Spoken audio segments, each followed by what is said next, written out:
For years, it has been rumored that some of Chicago's most interesting political deals have been made at one particular table at a restaurant near City Hall. Tonight, a shocking surprise for the movers and shakers who sit at that table. Federal agents have been watching them through a hidden camera, and Carol has the exclusive details. Ron, the discovery of the camera seems to have blown the lid off part of a major investigation. For more than 2 years, the federal strike force on organized crime has been looking at Chicago's infamous First Ward. Tonight, the story of how part of that investigation has unraveled. Across the street from Chicago's City Hall sits Counselor's Row Restaurant. It is where politicians, lawyers, and City Hall insiders gather. What those politically powerful people didn't know was that the FBI has been here too, secretly listening through wiretaps, secretly watching through a covert video camera that was hidden in the base of this restaurant booth. It occupied this area right here, Carol, which is not more than a half a foot. Nicholas Spina is the attorney for the owners of Counselor's Row. The machine itself appeared to be a James Bond type device. It was a busboy a few days ago who, in cleaning, lifted the seat of this booth and, to his amazement and the amazement of his bosses, discovered a very sophisticated camera setup. A camera that was pointed at this corner table, commonly referred to as the First Ward table, where on any given day you will see the movers and shakers of the First Ward, the committeeman, John D'Arco, the alderman, Fred Rohde, and their First Ward friend and associate, Pat Marcy. Through an opening smaller than the tip of a little finger, the FBI's wide-angle lens was trained on this table. So the lens hole is here. It's rubberized, and this is the most you see. This is how small the lens is. For years, federal authorities have been interested in D'Arco, Rohde, and Marcy. In 1983, former FBI specialist in organized crime Bill Romer told a U.S. Senate subcommittee, quote, "Informants continued to advise through the years that D'Arco and Rohde were the front men for Marcy and for the mob." Channel 5 News has learned the FBI is not just interested in the conversations of those who sit at the First Ward table, that this probe is an examination of far more than that. The FBI is looking at gambling in Chinatown, which is part of the First Ward. It is probing any violations of the Hobbs Act, which addresses official corruption. And it is investigating attorneys, judges, state employees, and politicians. Only Fred Rohde returned our calls saying, quote, "There is no reason for me to be investigated, no reason to believe I am being investigated." When the camera was discovered, Nicholas Spina says he called the federal strike force and demanded to know what was happening. The strike force, he says, at first denied any knowledge, but a few hours later, 7 FBI agents showed up here yesterday and removed the camera, which was attached to yards and yards of video cable that had been strung through the floor, the ceiling, the ductwork, and beyond. According to Spina, the FBI then went to 8 different telephones, including this one by the First Ward table, and removed what he presumes are recording devices. How did those devices get installed in the first place? Without the knowledge or consent of the owners, says Spina, and possibly on a weekend when this place is closed. If you could characterize how your clients feel right now about this, how would it be? Shocked, outraged, and extremely upset that this type of conduct exists in the United States. Spina says he's been assured by the strike force the owners of the restaurant are not being investigated. However, when we contacted strike force head Gary Shapiro, he would have no comment. U.S. Attorney Anton Valukas, the same, no comment. Ron? What is necessary to get the camera in there without the consent of the owner? A judge who is persuaded by the FBI that there is reason to be in there. There exists a sealed affidavit that we may not see for some time detailing the FBI's reasons. The Channel 5 News at 10. Tonight, exclusive details of a huge federal investigation into the heart of organized crime in Chicago. For years, Chicago's First Ward has been openly referred to as the mob's ward. Tonight, Carol has the exclusive story of the man who apparently infiltrated the ward's politics and its bosses. Ron, for approximately 5 years, a Chicago lawyer has been a government informant, secretly recording conversations with some of this city's movers and shakers, some of whom have long been reputed to have organized crime connections. The identity of this informant will come as a shock to some powerful people. The man who wore the wire and infiltrated Chicago's First Ward is 47-year-old Robert J. Cooley. A former policeman, the son of a policeman. Cooley became a politically well-connected Chicago attorney, and 5 years ago began to go undercover for the government, taping conversations with Chicago aldermen, state senators, and judges. Some of those conversations were taped at the Counselor's Row restaurant across from Chicago City Hall. It was Cooley's information that led to the installation of a hidden camera trained on the so-called First Ward table, a table frequented by First Ward Committeeman John DiArco Sr., his son, State Senator John DiArco Jr., First Ward Alderman Fred Rohde. Also at that table, Ward Secretary Pat Marcy.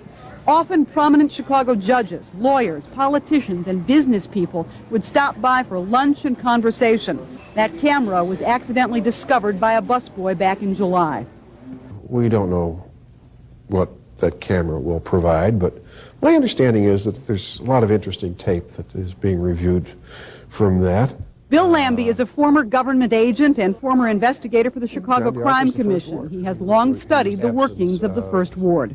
It has been the pipeline through which the mob has been able to reach City Hall in one way or another.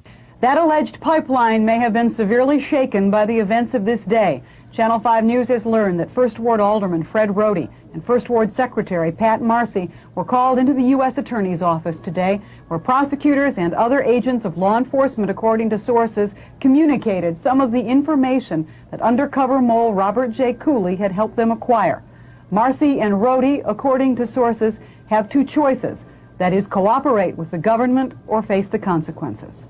Those consequences center around a federal racketeering probe that includes charges of gambling, extortion, official corruption, and IRS violations. I have no reasons to believe that I'm being investigated, but I'm sitting at that table, and it makes me wonder what they're doing there. Alderman Fred Rohde this past summer professed no understanding of why a camera and other electronic surveillance might have been installed at the place where he and others from the First Ward dine. Just this week, he and John DiArco Sr. told this reporter they had no knowledge of any probe that might include their activities. Sunday officially marks the last day of Anton Valukas' tenure as the U.S. Attorney for the Northern District. Valukas tonight reportedly was meeting with other subjects of this wide-ranging, far-reaching federal racketeering probe. Those meetings reportedly including two judges. We have been unsuccessful in our attempts to reach First Ward Secretary Pat Marcy, but late tonight we spoke by telephone with First Ward Alderman Fred Rohde. When asked about a meeting with the U.S. Attorney, Alderman Rohde told us he could not comment. Neither, he said, would he comment on whether he knew government informant Robert J. Cooley. Tonight's revelations are only the beginning. There is a long list of prominent people who are under the scrutiny of this federal probe, a long list of people yet to be contacted by federal agents. Ron? The informant, Robert Cooley, do we know where he is? He left Chicago last night. He is in the witness protection program somewhere. Do you have a sense of how big all this really is? There are those associated with this investigation who believe it's as large as Greyload. Good story, thanks. And federal agents went calling today, hoping to turn up some heat on the mob, and Carol has a look at that story. Ron, those federal agents came armed with the message that for the last 6 months, the man who ran the day-to-day mob gambling operation of Rocky and Felice had been working for the feds. This is Ernest Rocky and Felice, said by authorities to be the czar of gambling for the Chicago mob. This is Salvatore Sali De Laurentiis, said by authorities to be the longtime gambling boss of Lake, McHenry, and Kenosha counties. His influence is said to be growing. You will often see both men on the streets of Cicero, as they were 2 weeks ago when these undercover pictures were taken. But it is the existence of undercover tape recordings of one of their associates that is now being revealed by federal law enforcement agents as they have begun to go door to door talking to members of the mob and their associates. The man who wore the wire and recorded many conversations is William B.J. Jehoda, a longtime DuPage County gambler. Because Jehoda was running a highly profitable organization out here in DuPage County, by virtue of his success, he had access to some of the more prominent players in organized crime. Rocky and Felice and Salvatore Sali De Laurentiis. DuPage County Prosecutor John Kinsella. In fact, they were in relatively constant communication. Using Jehoda's taped conversations, federal agents today paid unannounced visits in several near-western suburbs. Those agents, according to sources, visited not only mob members and their compatriots, but elected and appointed officials who may have benefited from their close associations with members of organized crime. Jehoda's information, coupled with the conversations he secretly recorded, will be used by the feds to go after a wide range of criminal activity. Murder, in addition to gambling and extortion and drug running. Among the homicides holding particular interest, a series of killings of bookmakers in the mid-1980s. The current federal investigation is, by all estimates, a massive undertaking. William Lambie is a former federal agent and an expert on organized crime. They're trying to make a case. Whether or not they can tie all the strings together, I don't know. They're clearly going to try to. B.J. Jehoda is tonight somewhere in the custody of the Internal Revenue Service. It was the IRS that flipped him, making it clear to Jehoda that he would otherwise be prosecuted for $500,000 worth of tax liens. Tonight, the federal government is widening the scope of its investigation into Chicago's First Ward, an investigation that involves politicians and business people, reputed organized crime figures, and judges. Tonight, Carol has another exclusive report. Ron, Channel 5 News has learned scores of subpoenas were handed out today. According to sources in the legal community, federal agents were summoning people to a federal grand jury beginning on Wednesday. Channel 5 News has also learned that another judge is a target of this probe. Anthony J. Scotillo is 59, a former head of the Illinois Judges Association, well known and considered well qualified in the legal community. But now, according to sources, Anthony J. Scotillo is also considered a target of the federal organized crime probe into the workings of Chicago's First Ward. Sources close to the investigation say Judge Scotillo is being investigated for alleged tax violations in the form of unreported income.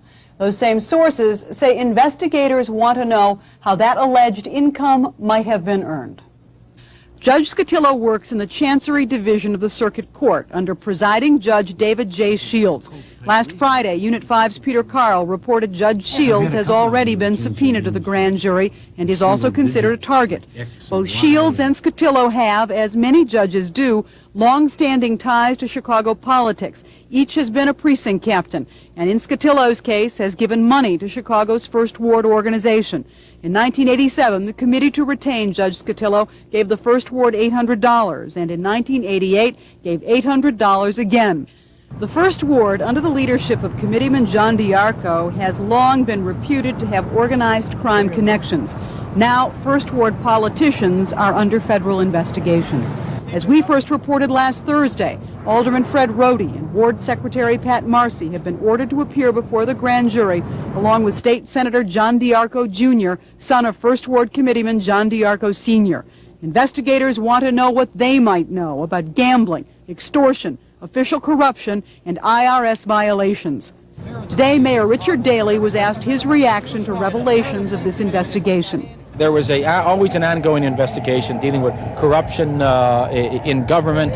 Channel 5 News has also learned that many of the subpoenas delivered by federal agents today went to a large number of alleged gamblers with reputed organized crime connections. A large part of this First Ward investigation hinges on Robert J. Cooley, a well-connected lawyer, a gambler himself, who worked undercover for the government and wore a wire for as many as 3 years. Our telephone calls to Judge David Shields have not been returned. However, Judge Scotillo was reached by telephone today. His only comment to our inquiries was to refer any questions on this investigation to the U.S. Attorney's Office.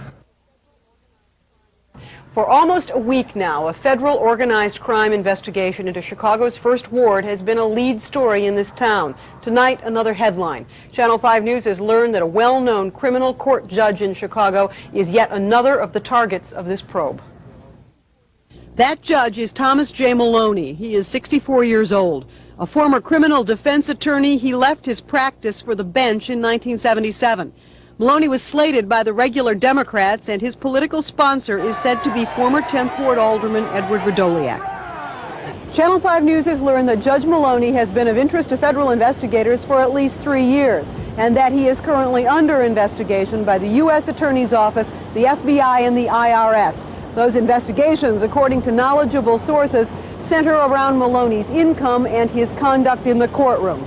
3 criminal cases are said to be of particular interest, cases that occurred in the 1980s over which Maloney presided.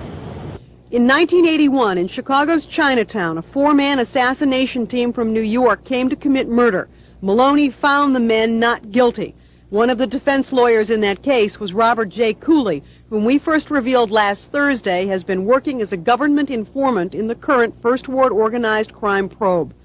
In 1983, Judge Maloney acquitted mob enforcer Anthony Spilatro in the torture murders of 2 men. Maloney doubted the credibility of a key government witness. And in 1986, Maloney presided over the trial of El Rucan gang member Earl Hawkins. But in this case, Maloney convicted Hawkins of double murder and sentenced him to death. Judge Maloney, according to sources, has not been subpoenaed to date by federal agents. At least 2 other judges have. They are David J. Shields, head of the Chancery Division of Circuit Court, and Anthony J. Scotillo, who also works in the Chancery Division. They, First Ward Alderman Fred Rohde, First Ward power broker Pat Marcy, and State Senator John DiArco Jr. have been ordered to appear in the federal building beginning tomorrow to answer questions about gambling and official corruption. Rohde, Marcy, and DiArco are not expected to appear and, according to sources, will invoke their Fifth Amendment rights. John DiArco Sr., the committeeman of the First Ward for the last 41 years, has long been reputed to have ties to organized crime. He has not been subpoenaed to testify. John DiArco Sr. and Fred Rohde have, as late as last week, said they simply know of no reason why federal investigators should be probing First Ward activities. We have today attempted to speak with Judge Thomas Maloney. He has declined our requests. 2 new developments tonight in the most massive investigation ever conducted into the Chicago crime syndicate and political corruption. First, one of the highest-ranking judges in Cook County surfaces as a target. Second, indictments are being prepared for gambling in the First Ward. Peter Carl is here now with exclusive details. Peter? Ron, P.A. Sorrentino has handled some very important cases in Cook County, and the most important case of his life is about to unfold. Tonight, he becomes the latest judge to become a target of the FBI's secret tape recorders. Pasquale Sorrentino is one of the most highly respected judges in Cook County. Sorrentino in his earlier days was an assistant corporation counsel for 14 years. He became a circuit court judge in 1964. Sorrentino is currently the presiding judge of the prestigious Law Division. His political sponsor was First Ward Committeeman John DiArco. John DiArco is considered a target of the federal government's widespread investigation of organized crime's influence over Chicago politics and the First Ward. Our Unit 5 investigative team has now learned that presiding judge Pasquale Sorrentino is also a target in the ongoing First Ward probe. According to a source close to the investigation, Sorrentino has been secretly tape recorded, and those tapes are expected to be played for him when the government calls him in. We have further learned that subpoenas are being prepared for Sorrentino's personal records and past tax records. Sorrentino, when contacted today, had no comment about the ongoing investigation. Sorrentino, in his job as presiding judge, has supervisory authority over courtrooms, judges, and case assignments. Sources in the legal community say the FBI planted phony cases in the Law Division, and recently the federal government subpoenaed a number of case files from the clerk's office. In another major development in the First Ward, this one in Chinatown, an investigation that centers on gambling may be dovetailing into the ongoing organized crime investigation. In the spring of 1988, raids were conducted on the Onleong Merchants Association, a Chinese businessmen's group. Unit 5 has learned the U.S. Attorney's Office is preparing 15, perhaps 24 indictments of Chinese businessmen arrested in that raid, which was conducted by the Organized Crime Strike Force. Hundreds of thousands of dollars were confiscated, including $323,000 in cash, cashier's checks totaling $2,500, gambling chips worth more than $76,000, and other gambling paraphernalia. But maybe more importantly, federal investigators seized cryptic notes alleging payoffs to Chicago aldermen. Federal investigators are also investigating the possibility that these gambling games were being protected by Chicago police officers. Now, scores of subpoenas went out again in the last few days. Just another indication that this investigation reaches outside the First Ward, and it continues to target judges, cops, politicians, businessmen, and members of organized crimes. Ron and Renee, indictments in this case may not come yet for another year. All right, thanks very much, Peter. The massive federal investigation into organized crime here in Chicago is expected, according to sources, to produce some very significant indictments soon. In a special report tonight, Carol takes a look at one of the key targets and his home away from Chicago. Ron, the Chicago to Florida connection for the Chicago outfit is now into its 6th decade, with a new man chosen less than a year ago to head up the outfit's operation down there. Miami, home of beautiful beaches, swaying palms, flashy boats, and home to 15 of this country's organized crime families, including Chicago's. There's so much money down here, and the driver works undercover for the intelligence unit of Florida's Broward County Organized Crime Unit. we get people from all the different families from all over the country. It's equal opportunity down here. And the Chicago boys over the years have taken full advantage of the sun, the fun, and the business. Leading the pack is this man, Ernest Rocco and Felice, the man in charge of Chicago's interest in South Florida. And this is where Rocco and Felice used to live when he was here. A run-of-the-mill cottage, nothing flashy, nothing very expensive. But in stark contrast is Rocco and Felice's new place, a spectacular home whose smoked glass windows overlook the intercoastal waterway. It suggests to law enforcement that Felice has risen in the ranks of the Chicago family. This is the same Rocco and Felice who just a month ago, on a freezing cold night in Chicago, had a fundraiser held in his behalf at a suburban banquet hall. The invitations were issued by a newly created group, the so-called Citizens Against Government Oppression, a code name for the Rocky and Felice Legal Defense Fund. Felice and a number of his associates are now targets of a massive federal probe of organized crime and political corruption connected to Chicago's First Ward. Miami has always been a favorite place for First Ward figures to come, a good place to escape the Chicago winter, to play a little golf, to do a little business. As legend has it, in 1968, mob boss Tony Big Tuna Accardo came here to meet with First Ward Committeeman John DiArco. That meeting to pick the next alderman of the First Ward. Mob watchers in South Florida these days might well find the First Ward's Gus Alex, an old political fixer for the outfit, or Joey Zamuto, one of the last of the original Capone gang. Dominic Santarelli of the Chicago family, who used to live in this walled enclosure, now lives behind the walls of a federal prison. They also have a couple of hitmen that use this as their hometown. Lieutenant Dave Green of the Broward County Sheriff's Department worked undercover for 2 years and came in contact with many of the Chicago outfit. One of the most menacing, he says, is Wayne Bach. He's a life terminator. Just a cold stone killer. That's his reputation on the street. And looking into his eyes, it's like looking into dead pools. The business of the mob here is said to be year-round, with all families from all over the country honoring each other's turf in Florida. But that could be changing now, as authorities begin to see New York's John Gotti trying to muscle in on new territory. The outcome of this new offensive is still not clear. They're not a fun group. They solve business matters through murder. They don't fire, they don't suspend people without pay, they kill for business reasons. And it's just that simple. It's just that simple. Rocky and Felice has declined to be interviewed. His attorney, Patrick Tewitt, however, told us federal agents have visited his client recently in Florida. No subpoenas or other formal notification of investigation, however, have been served.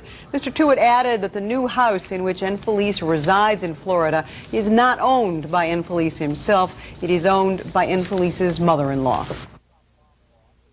The man reputed to be Chicago's top mob boss is a man seldom seen by anyone. But tonight, Carol gives us a rare and exclusive glimpse of the man nicknamed Big Tuna. Ron, at this time of year, Tony Accardo is normally in Palm Springs, California. But this weekend, he was here in Chicago for a special occasion. It was 5 minutes before 4 o'clock yesterday afternoon when a white stretch limousine pulled up to the Grace Evangelical Lutheran Church in the western suburb of River Forest. Its principal passenger, Tony Accardo. At almost 84, he is slight and stooped, but according to government sources, the frailty of his appearance is contradicted by the power he still holds over the Chicago mob. The reason for Accardo's visit was the marriage of his grandson, Eric Kumaro. Eric Kumaro was a star athlete at Oak Park River Forest High School in the early 1980s before joining the Miami Dolphins, where he is currently a starting defensive end. By all accounts, Tony Accardo has been and remains a doting grandfather. But federal investigators who are intensely looking into organized crime in Chicago also believe that he remains a force, that he is still consulted in the major decision-making of the Chicago mob, especially that he is consulted when it comes to the multi-million-dollar business ventures in which the Chicago outfit is said to be engaged. I have 700,000 in certificates. For decades, the federal government has tried but failed to nail Accardo for his reputed control over labor unions. At last night's wedding reception, big labor was well represented. Accardo's son-in-law, the father of the groom, is Ernest Kumaro, president of Chicago Laborers. Among the attendees, Vince Solano, president of Laborers Local 1, and reputed to be one of the mob's 5 crew chiefs overseeing gambling and juice on the north side. Also in attendance, Frank Tootsie Babe Caruso, president of Laborers Local 1006. Caruso is reputed to be part of the mob crew that runs Chinatown and parts of Chicago's First Ward. Tootsie Babe Caruso is also the nephew of the alderman of the First Ward, Fred Rohde, who is a target of this federal investigation. But some of Tony Accardo's closest associates could not attend last night's wedding. The aging Joey Ayupa is in prison, so is Jackie the Lackey Cerrone and Joey the Clown Lombardo. Tony Accardo, as he left last night's wedding reception in Lombard, is one of the last of his generation who is both alive and not in jail. It is not likely that Tony Accardo will be going to jail, though the government is aggressively pursuing those in the Accardo organization. Federal investigators reportedly do not have anything approaching a strong case against Accardo himself. Tonight, new information of how justice was allegedly sold in Chicago, how a politically connected lawyer allegedly was the bagman for one of this city's most prominent judges. And Carol has the exclusive details. Ron, in the language of this city, a bagman is the person who carries the cash to make a payoff, and the payoff buys a fix. As the federal government continues its probe of organized crime and political corruption in Chicago, it will argue that Pat Frank DeLeo was a bagman. His name actually is Pasquale Frank DeLeo. He is president of the law firm of Kugler, DeLeo, and Diarco, with offices at 1 North LaSalle in the heart of the financial and political district of Chicago's First Ward. DeLeo's father-in-law is First Ward Committeeman John Diarco Sr. His law partner is State Senator John Diarco Jr. Channel 5 News has learned that Pat Frank DeLeo is a target of the ongoing and massive federal probe of political corruption and organized crime in Chicago's most infamous ward. Moreover, sources say that audio tapes exist that will connect DeLeo to one of this city's most respected judges. That judge is David Shields, presiding judge of the prestigious Chancery Division of Circuit Court. Unbeknownst to either Shields or DeLeo, there was a government mole in their midst whose name is Robert Cooley, another well-connected lawyer who for years secretly recorded conversations for the government. Sources say the government will argue the following, that in 1988 Cooley had a conversation with DeLeo. Cooley was wearing a hidden microphone during that conversation. Cooley allegedly told DeLeo he had a case pending before Judge Shields, but Cooley complained that Shields could not be bought. DeLeo, according to sources, replied that was not the case. The government, according to sources, has DeLeo on tape 2 more times. Those are conversations between DeLeo and Judge Shields, taped in the judge's chambers, which had been secretly bugged by the government. In each of those conversations, DeLeo and Shields allegedly agree on the price of the fix. The case in question was called Nichols versus Wilson. It was in fact a phony case, and the lawyer on the other side was really an FBI agent. In 2 separate hearings before Judge David Shields, attorney Robert Cooley was victorious, and the government had, in its view, the groundwork for some of the indictments expected to be handed down in the next 30 to 60 days. DeLeo's attorney, Sam Banks, told us tonight he and his client have no knowledge of the existence of government audio tapes. Banks does confirm that DeLeo has been subpoenaed to the grand jury and has invoked his Fifth Amendment right in declining to testify. Judge Shields has not been available for comment. Tonight, exclusive details of the federal government's widening investigation into organized crime and political corruption in Chicago. Carol has the late-breaking details. Carol? Mary, we've learned that approximately 18 months ago, agents of the Federal Organized Crime Task Force put wiretaps in yet another local establishment, and just a few weeks ago, the federal subpoenas were sent out. The bugging was done here at the old neighborhood Italian-American Club in the 200 block of West 26th Street in Chicago's First Ward. According to sources, among the founding fathers of this First Ward institution are convicted mobster Angelo LaPietra and the family of First Ward Alderman Fred Rohde. Fred Rohde is a target of the current federal probe of organized crime and political corruption in Chicago. Other members reportedly include State Senator John DiArco Jr., also an object of the federal investigation, and Louis Marino, now under indictment for racketeering. The bugs in this club, according to sources, were put into place a year and a half ago. There were wiretaps on 2 payphones in the front, there was a wiretap on the office phone in the back, and on top of all of that, the office itself was bugged. What were federal investigators looking for here? According to sources, they were investigating allegations of gambling activity and political corruption. Political corruption in the form of alleged zoning fixes. One of those alleged zoning cases is in the vicinity of 31st and Princeton, where the organization has considered locating a new clubhouse. This is the third known location of federal wiretaps. The first to be revealed was a hidden camera and eavesdropping devices at the Counselor's Row restaurant. The second to be revealed, the chambers of the respected head of the Chancery Division, Judge David Shields. The Italian-American Club is now the third. Subpoenas began going out to members 3.5 weeks ago. The federal government wants them to reveal the names of all 600 of the people said to be members here. The club is, according to sources, fighting that. What shocks and dismays many of the members who belong here is that the sweeping nature of this federal probe will in some way discredit the many honest, hard-working people who belong here, and will in some way dishonor the many good works this organization has performed over the years. Citing some of those good works is Chicago attorney Anthony Onesto, who told us by phone that the organization has donated computers to disadvantaged students, regularly helps feed the poor, supports local athletic teams, and cooperates with police in anti-crime and anti-drug efforts. The bugging by the federal government of an Italian-American social club is not new. In New York City, federal agents bugged the club of reputed mob leader John Gotti. Gotti was indicted as a result, but he was acquitted following revelations that the wiretaps were of poor quality. And there is apparently some question tonight of whether the content and quality of the wiretaps at the Italian-American Club here in Chicago will be any more useful than those used against Gotti. Attorney Anthony Onesto, who is another of the club's founders, he says, told us tonight if he has any concern about this federal probe, it is that names that end in vowels get in the headlines a lot easier than names that don't. One other note, federal agents, according to sources, were out paying visits in the First Ward this afternoon. In another Chicago courtroom today, a man once accused of being a mob hitman was asking to be released on bail. Harry Alleman was charged in a prominent murder case 13 years ago. And within just the past few weeks, that old case may have played a part in the suicide of a former Chicago judge.